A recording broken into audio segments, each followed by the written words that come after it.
Okey murid-murid, kita sambung lagi untuk video part 2 ini dengan melihat jadual penggunaan parameter yang seterusnya.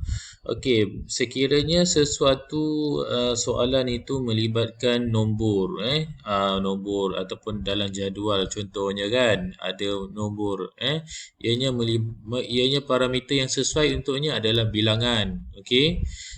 Contoh yang kita guna, yang saya guna tadi semasa yang menerangkan tiga jenis pembuli ubah tadi, contohnya klip kertas. Yang itu kita boleh bilang satu persatu kan.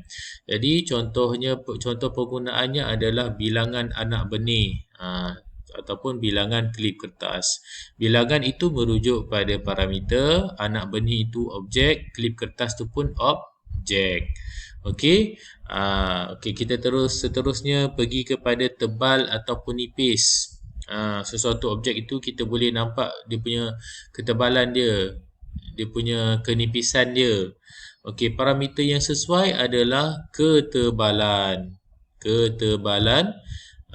Contoh yang benda yang boleh kita justifikasi dia punya tebal dia ataupun nipis dia adalah tuala contoh.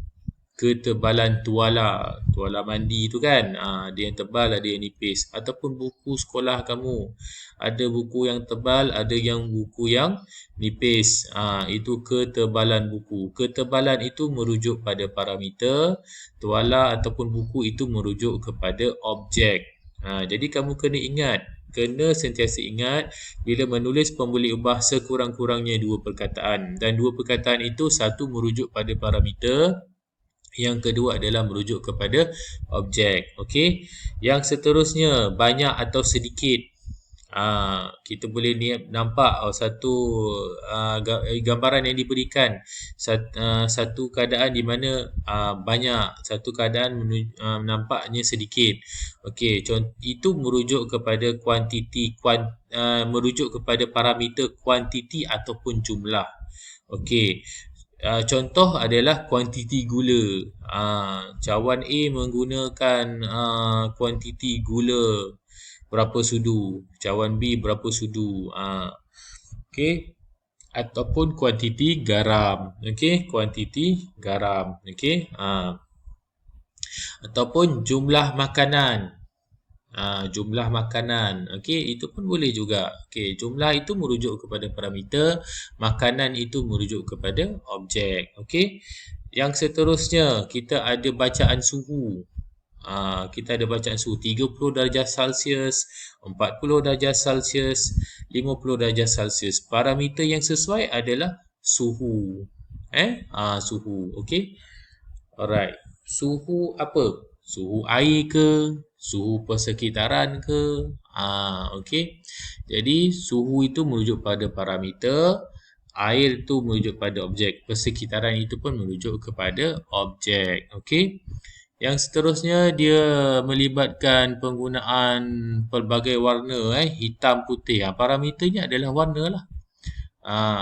Warna hitam, putih, merah, kuning apa ke, semua warna tu parameternya adalah warna.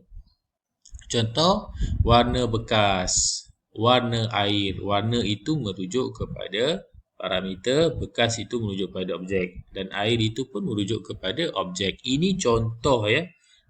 Kita akan lihat pada soalan baru kita boleh tahu mana satu yang parameter yang sesuai yang kita akan gunakan.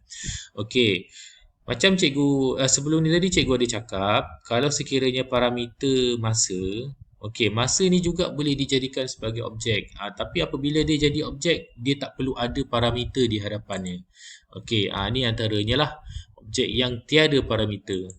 Contoh masa masa, tak boleh nak sebut masa tu diletakkan sebagai objek. Tak boleh nak sebut jenis masa.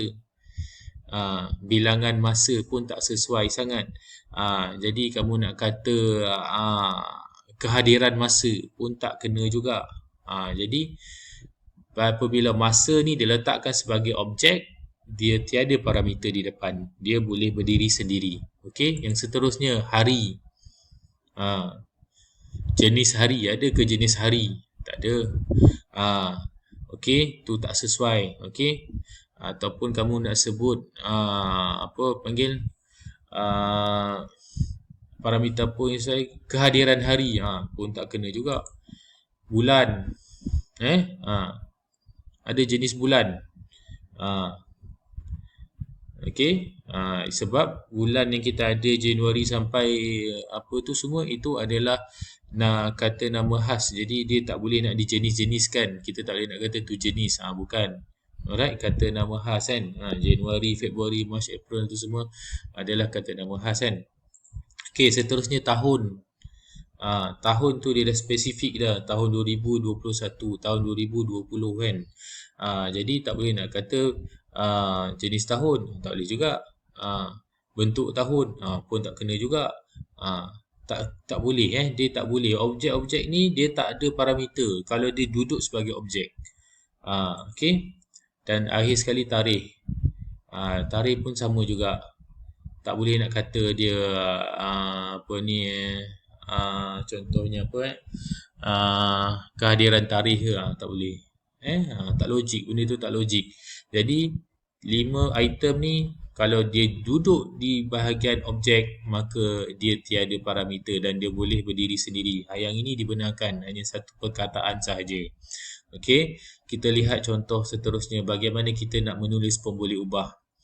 Macam cikgu cakap tadi, mesti ada parameter dan objek. Parameter dan objek. Asas ni asas penulisan dia. Okay, kita lihat gambar ni, ayam lagi dan ayam lagi. Tiga-tiga ayam. Tapi apa berbezanya kat sini?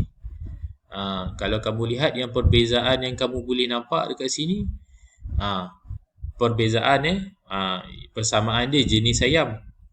Perbezaan dia adalah saiz ayam. So parameter yang sesuai adalah saiz. Objek dia tadi dah tahulah ayam. Nampak kan ayam kan? Takkan nak kata titik pula. So objek dia ayam. Parameter dia saiz. So cara menulis pemboleh ubah dia saiz ayam. Okay, kita lihat contoh yang kedua. Parameter dan objek mesti ada dua perkataan at least. Sekurang-kurangnya dua perkataan. Buah mangga beratnya 250 gram. Yang ni 300 gram. So kalau dah ada nilai berat ni, dah tahulah apa dia punya parameter yang sesuai. Boleh kata jisim, boleh kata berat. So parameter yang sesuai jisim ataupun berat. Objek dia apa? Mangga. Jisim mangga ataupun berat mangga. Macam tu. Okey. Jisim itu merujuk pada parameter, mangga itu merujuk kepada objek. Okey, yang ketiga. Kita lihat gambar seterusnya, bola. Bola juga. Tapi ada perbezaan tak? Beza kan daripada segi jenis dia. So parameter dia jenis lah. Dan juga dalam kes ni kita boleh kata bentuk dia. Bola sepak bentuk dia bulat. Bola rugby bentuk dia lonjong. So bentuk dia.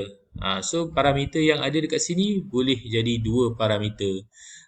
Kadang-kadang ada soalan dia boleh lebih daripada satu parameter. Tapi kita kena lihat parameter apa yang diuji sebenarnya. Itu yang kita kena lihat dalam eksperimen. Objek dia bola. Kedua-duanya bola kan. Kedua-duanya bola. Okey, alright. Kita lihat bagaimana kita nak kenal pasti pemboleh ubah melalui jadual dan graf. Kadang-kadang soalan dia bagi jadual. Contoh ni jadual. Okey, ni jadual. Okey. Jadual dia saiz pan, isi padu air yang tinggal dalam bikar. So saiz dalam ni kita nak kenal jadual ni sangat senang. Okey. Apa yang kamu perlu lihat kebiasaannya dekat jadual yang kolom ataupun kolom yang bahagian hadapan ni dia akan letak pemboleh ubah dimanipulasi. Manakala kolom yang kedua ni yang di belakang ni dia akan letak pemboleh ubah bergerak balas. Jadi cara nak menentukan dia daripada kiri ke kanan. Daripada kiri ke kanan. So yang pertama adalah pemboleh ubah dimanipulasi, saiz pan dia. Yang kedua adalah isi padu air yang tinggal di dalam bikar, pemboleh ubah bergerak balas dia. Senang kan? Daripada kiri ke kanan kalau jadual tu menegak. Okey, kita lihat kalau jadual tu melintang macam mana pula. Ni jadual yang melintang. Kalau jadual yang melintang, dia daripada atas ke bawah. Biasanya dekat atas ni dia akan letak pemboleh ubah dimanipulasi. Yang dekat bawah ni dia letak pemboleh ubah bergerak balas. Okey, tengok. Dia daripada atas ke bawah. Okey. So atas dia adalah pemboleh ubah dimanipulasi. Bilangan cube ice pemboleh ubah dimanipulasi ya. Suhu air itu adalah pemboleh ubah bergerak balas. Okey. Itu kalau jadual. Okay, kita lihat pula kalau graf. Graf carta palang. Ni ada carta palang. Saiz bulan dan hari. Okey. Ini kita lihat pada paksi dia. Kita lihat pada paksi dia. Kita lihat yang melintang dulu. Melintang. Kita lihat yang melintang. Kerana yang melintang ni adalah pemboleh ubah dimanipulasi iaitu hari.